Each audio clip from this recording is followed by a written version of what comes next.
Jamia Millia Islamia, Harvard, Oxford, किसी भी हाथ से पढ़ने वाले लड़के हैं, मैं नाम बता दूंगा। इतनी अच्छी सोच रखते हैं, इतनी अच्छी काबिलियत रखते हैं, कचड़े को हाथ लगाए सोना कर दे। लालू यादव कभी नहीं कहते कि ऐसे लड़के को मैं नेता बनाऊंगा। लालू यादव कहते हैं कि मेरा लड़का, मेरी बेटी सिंगापुर से आकर सांसद लड़ेगी, जिसे राजनीति समझ कुछ नहीं है, सारे मुसलमान, सारे यादव उनके पीछे पीछे चलिए। ये इसलिए क्योंकि हमारी राजनीतिक चेतना खत्म हुई है, हम नहीं सोच पा रहे हैं। हम कहते हैं सियासत क्या लेना देना, राजनीति में क्या पड़े हैं। राजनीति ही हर चीज तय करती है दोस्तों। कौन क्या खाएगा, कौन क्या पहनेगा, किसके साथ बात करेगा, किसके साथ शादी करेगा, कहां जाएगा, कहां आएगा, हर चीज सियासत तय करती है। और अगर आप सियासत में हिस्सा नहीं लेंगे, जो प्लेटो ने बहुत पहले कहा था कि समझदार लोग राजनीति में नहीं आएंगे, जो राजनीति से बेवकूफ दिखेंगे। तो जन स्वराज ये मुहिम है कि कैसे उन समझदार लोगों को फिर से जाकर जगाया जाए कि बिहार को आपकी जरूरत है, इसे हम ऐसे ही नहीं छोड़ सकते। ये हमारी जमीन है, हमारे मकान है, हमारी दुकानें हैं, यहाँ हमारे बुजुर्गों की कब्रें हैं, यहाँ हमें जिम्मेदारी उठानी पड़ेगी। किसी प्रशांत किशोर या किसी नेता के बहुत से नहीं रहना होगा, हर एक बिहारी की जिम्मेदारी है कि इस चमन को कैसे फिर से गुलदस्ता बनाया जाए। हमें समझना होगा, सोचना होगा। और इसके लिए तीन ही चीज प्रशांत किशोर कह रहे हैं कि आप कुछ मत कीजिए। वो कभी नहीं कहते आप किसको वोट दीजिएगा, किसको नहीं दीजिएगा, लेकिन जो व्यक्ति शिक्षा की बात करे, जो व्यक्ति स्वास्थ्य की बात करे, जो व्यक्ति रोजगार की बात करे, कम से कम उसके साथ रहिए। धर्म सियासत में हम लोग को उलझा के हमारा ऑलरेडी बहुत नुकसान किया जा चुका है। पूरी की पूरी पीढ़ी को अनपढ़ बनाया है लालू यादव ने पिछली सरकार ने। सरकारी स्कूलों के हालात देखिए। मैं महाराष्ट्र में था 2012 से 14, वहां के सरकारी स्कूल में जाता था, प्राइमरी स्कूल में आरओ पानी का फिल्टर लगा हुआ था। लोग बच्चों को छोड़ने आते थे, कार से लेके जाते थे। जरूरत है वैसे सोच वाले नेताओं के साथ चलने की। आपके सामने दिल्ली का उदाहरण मशहूर है। केजरीवाल के आने से पहले वहां के सरकारी स्कूलों के हालात क्या थे और केजरीवाल के आने के बाद क्या हो गए। हालांकि जनता समझती है कि सारे नेता ही चोर हैं, क्योंकि इतना ढला गया है, इतना झांसा दिया गया है कि लगता है कि सब अपनी दुकान चलाने आए हैं।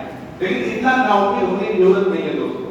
कुरान में एक बात कहा गया है, उर्दू में पढ़ाते थे, शिक्षक बताते थे कि ना उम्मीदी कुफ्र है, ना उम्मीद नहीं होना है, रास्ता निकलेगा। जरूरत है उस रास्ते को जो लोग निकालना चाहते हैं उनके साथ मशवरा करने की, उनके साथ बातचीत करने की।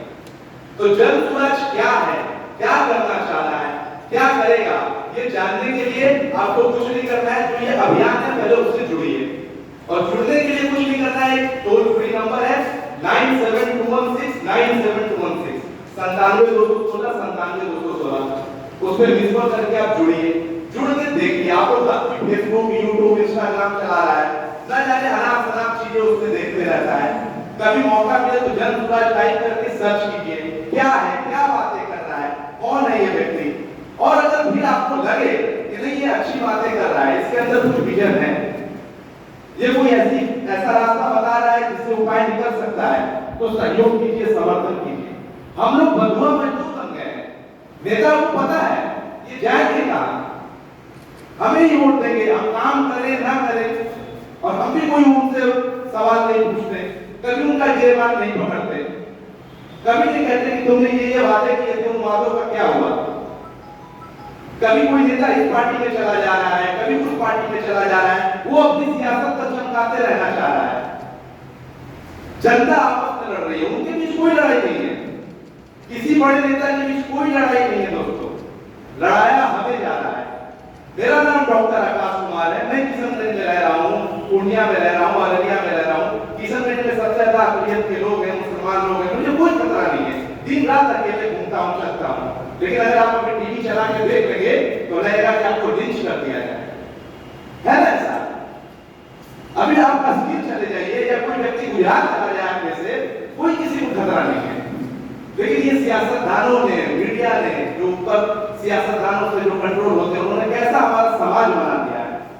तो इस समाज को बिगड़ने नहीं देना है, इसी के लिए हम लोग प्रयास कर रहे हैं। और इस सिलसिले में कई सारे लोग जुड़े हैं जन स्वराज से। आपके किशनगंज के कई सारे लोग मेहनत कर रहे हैं कि नहीं बदलेंगे हम लोग।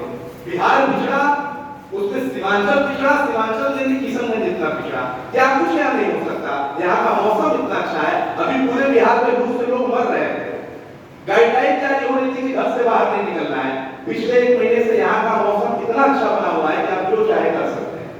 सारे मेहनत वाले काम आप यहाँ कर सकते हैं। बगल में आपका सिलीगुड़ी है, नॉर्थ ईस्ट तैयार होता है, अच्छे स्कूल, अच्छे अस्पताल, अच्छे कारोबार यहाँ क्यों नहीं है, कभी हम नहीं सोचते। प्रशांत किशोर ये भी बात कहते हैं कि हम जिन चीजों पे वोट देते हैं वो चीजें होती हैं। हम गरीब तबका 5 किलो राशन के लिए वोट दे रहा है, तो 1 किलो चोरी करके 4 किलो राशन तो मिल ही रहा है ना। बहुत सारे हिंदू मंदिर बनाने के लिए वोट दे रहे हैं, तो अयोध्या में राम मंदिर बना है भाई। कोई शिक्षा स्थापना रोजगार के लिए वोट नहीं करना चाहता, जबकि सबसे ज्यादा जरूरत हमें है उसकी। बिहार को राजनीति के तहत मजदूरों की फैक्ट्री बना के रखा गया है, और ये आज से नहीं हो रहा है। जब अंग्रेज थे यहाँ पे तो एग्रीमेंट करके मजदूर ले जाते थे, जिनको गिरमिटिया मजदूर कहा जाता था। अब फिजी मॉरिशस में जाएंगे तो पता करेंगे, जो लोग आज वहां सियासत कर रहे हैं, आगे बढ़ रहे हैं, उनके बाप दादा परदादा कभी मजदूरों की तरह पानी के जहाज के बैंकरों में डाल के फिजी और मॉरिशस उनको भेजा गया था मजदूरी करने के लिए। इस चीज को बदलना है दोस्तों, इस चीज को फिर से बिहार देश के 10 अग्रणी राज्यों में कैसे जाए, इस मिशन पे जनसुराज काम कर रहा है।